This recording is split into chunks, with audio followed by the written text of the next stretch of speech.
जीवनामध्ये मार्ग प्रत्येकाला स्वतःलाच शोधायचा असतो. प्रयत्न पण भरपूर जण करत असतात. मार्गदर्शन आईवडिलांकडून घेतात, गुरुजनांकडून घेतात, आप्तेष्टांकडून होतं, समाजामधून घेतात, पुस्तकं वाचतात. ज्यांच्या नावावर ही संस्था आहे डॉक्टर APJ अब्दुल कलाम यांनी सुद्धा खूप चांगल्या कष्टातून देशाचे सर्वोच्च पद भूषवलं. फॉर्च्युनेटली आम्हाला IAS ट्रेनिंगमध्ये ज्यावेळेस असतो त्यावेळेस महामहिम राष्ट्रपती महोदयांना भेटण्याची एक संधी असते आणि त्यावेळेस डॉक्टर APJ अब्दुल कलाम हे राष्ट्रपती होते. राष्ट्रपती भवनामध्ये त्यांना भेटण्याचा आमच्या सर्व बॅचसमोर मलाही एक संधी भेटली. असं सांगितलं होतं की सर्वंट आहात, तुमच्या खांद्यावरती खूप मोठी एक जबाबदारी आहे.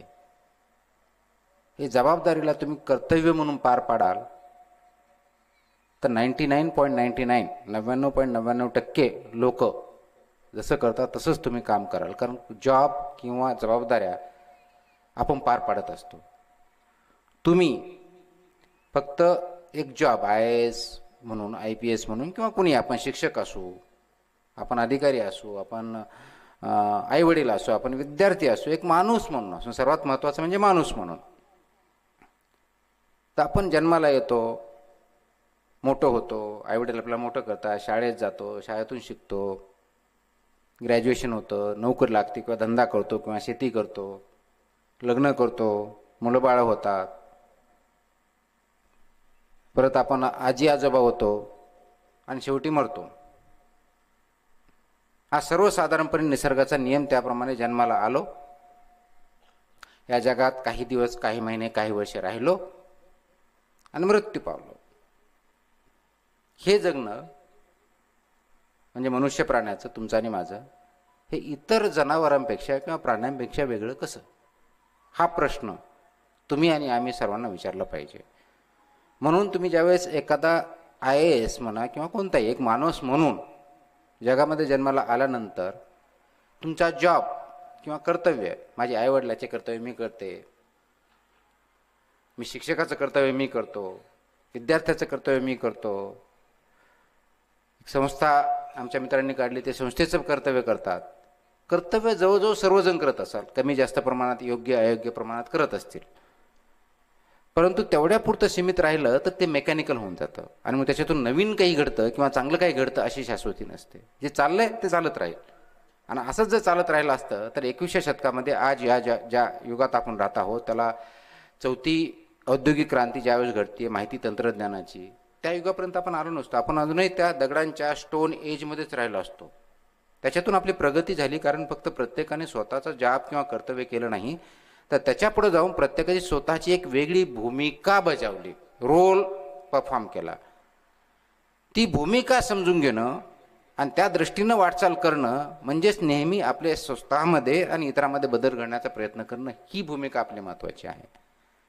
ती जर आपण समजून घेतली ॲज अ माणूस म्हणून तर आपण निश्चित स्वतःमध्ये बदल करू शकतो. कारण समाजात ज्यावेळेस बदल घडण्याची आपल्याला अपेक्षा असते तो बदल स्वतःपासून चालू करायचा असतो. इतरांमध्ये फक्त बोलून समाज बदलू शकत नाही, घडू शकत नाही. म्हणून ज्यांनी समाजसुधारकाचा अभ्यास केला त्या बाबतीत महाराष्ट्रातल्या 2 गोष्टी बोलल्या जातात. एक बोलते समाजसुधारक, बोलके, आणि दुसरे करते समाजसुधारक. तर बोलके समाजसुधारक कोण? भरपूर असतात. आजकाल व्हॉट्सअपच्या काळात तर अगदी फॉरवर्ड समाजसुधारक पण खूप झालेत. आला व्हॉट्सअप, पुढे फॉरवर्ड केला, समाजसुधारक झाले, आपल्या समाजसुधारणा होतील. पण त्याच्यापुढे समाज बदलत नाही. म्हणून समाज बदलण्यासाठी आपल्याला स्वतःला बदलावं लागतं. स्वतःला बदलण्यासाठी स्वतःच्या अगोदर विचार बदलावे लागतात. आणि ज्या दिशेने जायचं आहे, ज्या ध्येयाकडे आपल्याला जायचं आहे, त्या दिशेचे विचार स्वतः करावे लागतात, बदलावे लागतात. मग ते विचार आचरणात आणावे लागतात आणि आचरणात आणल्यानंतर मग इतरांना बरोबर घेऊन पुढे जायचं असतं. मग ज्यावेळेस मला जिंकायचं म्हणतो म्हणजे काय? तर मला जिंकायचं म्हणजे दुसऱ्याच्या विरुद्ध जिंकायचं नाहीये, इतरांच्या कंपॅरिझनमध्ये जिंकायचं नाही. तर प्रथमतः स्वतःला माणूस म्हणून विचारांच्या आधारावरती आचरणामध्ये केलेला बदल आणि स्वतःमध्ये आज काहीतरी एक स्टेप मी पुढे गेलो, स्वतःच्या अगेन्स्ट, स्वतःच्या विरुद्ध. म्हणजे आता आज मी स्टेटला आहे, उद्या याच्यापेक्षा माझी काही विचाराची उंची वाढली आहे का? माझ्या आचरणामध्ये त्या दृष्टीने काही फरक पडला आहे का? आणि त्याच्यामुळे समाजामध्ये काही पॉझिटिव्ह एनर्जी निर्माण होणार आहे का? हे जोपर्यंत आपण विचार करणार नाही तोपर्यंत आपण जिंकणार नाही.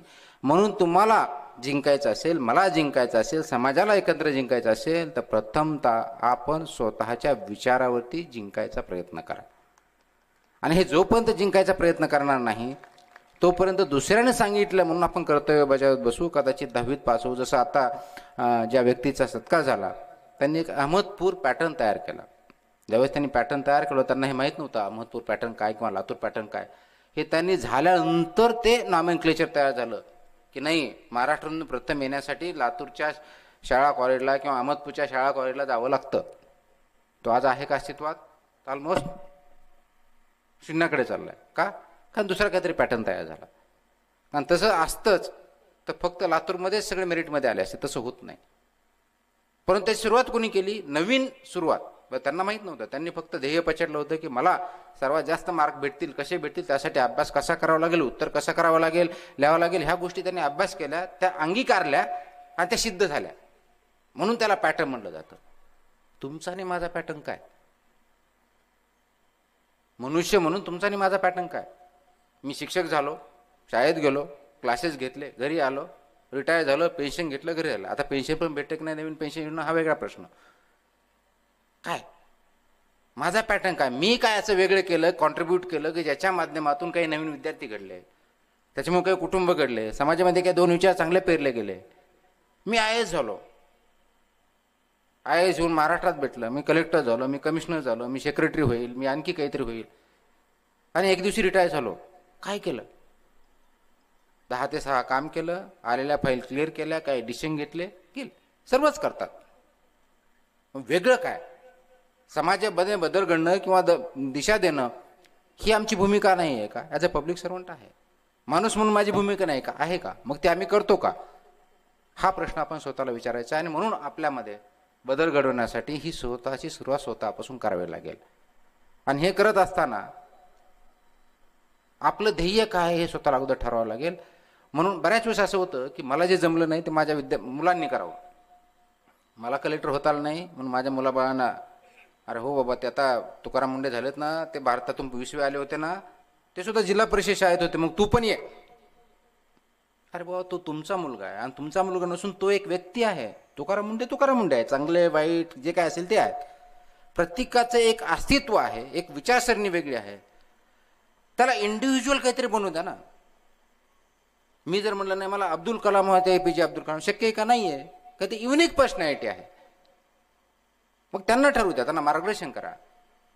काय चांगलं आहे, काय वाईट आहे, काय वाटलं पाहिजे, कसं वागलं पाहिजे हे सांगा. म्हणजेच काय? निर्णय क्षमता वाढवा.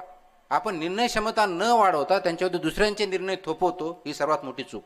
मग ते शिक्षक पण पोस्ट ग्रॅज्युएट होतो आणि अर्ज भरताना कोणता हा भरू का तो भरू,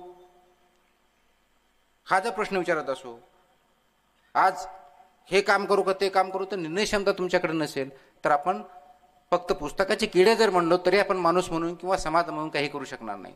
म्हणून महत्त्वाची गरज जी आहे आज, ती समाजामध्ये निर्णय क्षमता वाढवण्यासाठी आवश्यक असलेले गुण प्रत्येक व्यक्ती डेव्हलप करणं आणि त्यासाठी आवश्यक ते वातावरण तयार करणं. मग ते घरात असेल, शाळेत असेल, समाजात असेल, राज्यात असेल, देशात असेल, कुठे असेल, त्या दृष्टीने केलं तरच समाज पुढे जाऊ शकतो. म्हणून मला एवढंच आज सांगायचं आहे की आपली निर्णय क्षमता वाढवण्याच्या दृष्टीनं आवश्यक असलेले पावलं प्रत्येक कुटुंबामध्ये, प्रत्येक व्यक्तीने बनवावे, शाळेमध्ये शिक्षकाने आणि संस्था चालकांनी बनवावे, देशामध्ये राज्यकर्त्यांनी समाजाने बनवावेत, तरच हा समाज चांगला होऊ शकतो. त्या दृष्टिकोनातून आपण जर पावलं उचलू लागलो तर आणि तरच ते शक्य आहे. आणि म्हणून डॉक्टर APJ अब्दुल कलामांचा जो मेसेज होता की तुमची भूमिका तुम्ही पार पाडा, हा होता. हे ज्यावेळेस आम्ही त्यांना भेटलो त्यावेळेस त्यांनी सांगितलं. परंतु ज्यावेळेस आमचा निकाल लागला होता, मला आठवते की आमचा निकाल, फायनल निकाल 11 मे 2005 रोजी लागला होता. आणि त्यानंतर मी त्यावेळेस पुण्यात होतो, आईवडिलांना भेटायला गावी गेलो. ऑफकोर्स आपल्याला माहितीच, निकाल लागला, देशावताला, कलेक्टर झाला, सत्कार होणार असे आलंच. त्यावेळेस माझ्या आईवडिलांना ज्यावेळेस भेटला गेलो, आईवडिलांनी मला एक वाक्य वापरलं होतं. आता ते तुमच्यासमोर सांगून त्याच्यानंतर मी ते शेवटचं वाक्य मी बोलून आपली रजा घेणार आहे. त्यांनी मला एक वाक्य सांगितलं, त्या वाक्याच्या आधारे मी IAS या पदावरती किंवा माणूस म्हणून काम करण्याचा प्रयत्न करत आहे की बाबा, आणि आपल्याला माहिती आहे गावाकडचे आई वडील म्हणजे अजूनही माझी आई जवळजवळ 100 वर्षाची आहे. माझ्या मनात काय चाललंय हे कुणालाही कळत नाही, पण माझ्या आईला 100% कळत असतं. भाषण चालू आहे, ऐकायचं असेल तर थांबा, नाही तर निघून जा. तर त्यांनी मला एक वाक्य विचारलं होतं, सांगितलं होतं की बाबा, तुझं कल्याण झालंय, आता तुझी जबाबदारी ही की जास्तीत जास्त लोकांचं कसं भलं करता येईल. आता ही गावाकडची मंडळी शिकलेली नसेल, पण उच्च शिक्षितच्या दर्जाचे विचार आहे. हे विचार आणि डॉक्टर APJ अब्दुल कलाम राष्ट्रपती त्यावेळेस होते, त्यांनी जे आम्हाला सांगितलं होतं की तुमची भूमिका एक्झॅक्टली एक आहे, भाषा वेगळी आहे की जास्तीत जास्त लोकांचं का, आम्ही पब्लिक सर्वंट आहोत म्हणून. म्हणून माझं असं म्हणणं आहे की जीवनामध्ये तुम्ही कोणत्याही दर्जावरती जा, पण सर्वात महत्त्वाचं माणूस म्हणून तुमची भूमिका काय आहे हे जोपर्यंत तुम्ही समजून घेणार नाही आणि त्याच्यावरती वाटचाल करण्यासाठी प्रयत्न करणार नाही, तोपर्यंत तुमचा जन्म सार्थकी लागणार नाही, असं आईवडील म्हणायचे. एक्झॅक्टली तेच मला वाटतं की स्वतःचा जन्म सार्थकी लागण्यासाठी आवश्यक असलेले विचार आणि आचरण चालू करा, तुम्ही जिंकाल असं मला वाटतं. त्यासाठी प्रयत्नांची पराकाष्ठा करा, आवश्यक तिथं मार्गदर्शन घ्या आणि त्या दृष्टीनं आपली वाटचाल चालू ठेवा. एवढंच मी बोलतो. मला पुढे जायचं असल्यामुळे मला आटोपता कार्यक्रम घ्यायचा आहे, परंतु जिल्हाधिकारी महोदय आपल्याला खूप चांगल्या प्रकारे आणखी मार्गदर्शन करू शकतील. त्यांचं मार्गदर्शन निश्चित आहे का, आणि नंतर कधीतरी योग आला तर आणखी परत आपण भेटूयात. नमस्कार.